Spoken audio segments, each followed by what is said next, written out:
রাজ্যে পালাবদলের পর এবার শিক্ষাক্ষেত্রেও বড় পরিবর্তনের পথে বাংলা।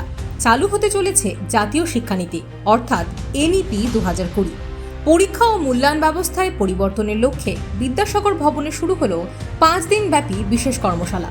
শিক্ষকদের প্রশ্নপত্র তৈরি এবং মূল্যায়ন পদ্ধতি নিয়ে দেওয়া হবে প্রশিক্ষণ। কর্মশালার সূচনা করেন স্কুল শিক্ষামন্ত্রী দীপক বর্মন। এনইপি 2020 এর অধীনে এনসিইআরটি এর পরোক্ষ মূল্যায়ন প্রক্রিয়ায় পড়ুয়াদের সামগ্রিক জ্ঞান ও দক্ষতার ভিত্তিতে মূল্যায়নের ওপর জোর দেওয়া হবে। ফলে আগামী দিনে বদল আসতে পারে রাজ্যের পরীক্ষা ও মূল্যায়ন ব্যবস্থায়। আজকে থেকে 5 দিন ব্যাপী একটি কর্মশালার সূচনা হলো আমাদের এই বিদ্যাসাগর ভবনের অডিটোরিয়ামে।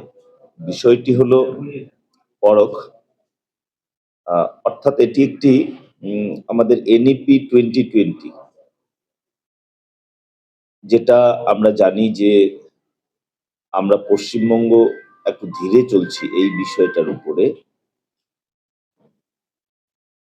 সেই বিষয়ে যে শিশুদের সার্বিক উন্নয়ন যেটাকে বলা যায় হলিস্টিক ডেভেলপমেন্ট, সেই হলিস্টিক ডেভেলপমেন্টের জন্য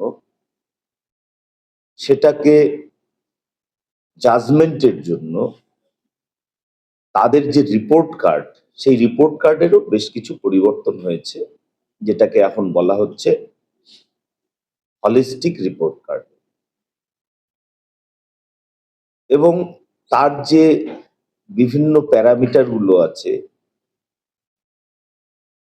যে পদ্ধতিগুলো আছে, সেগুলো নিয়ে বিস্তর চর্চার পরে যেগুলো ঠিক হয়েছে সেগুলো আমাদের সমস্ত বিদ্যালয়ের শিক্ষকদের জানানোর যে প্রক্রিয়া, তারই প্রথম ধাপ হলো আমাদের আজকের এই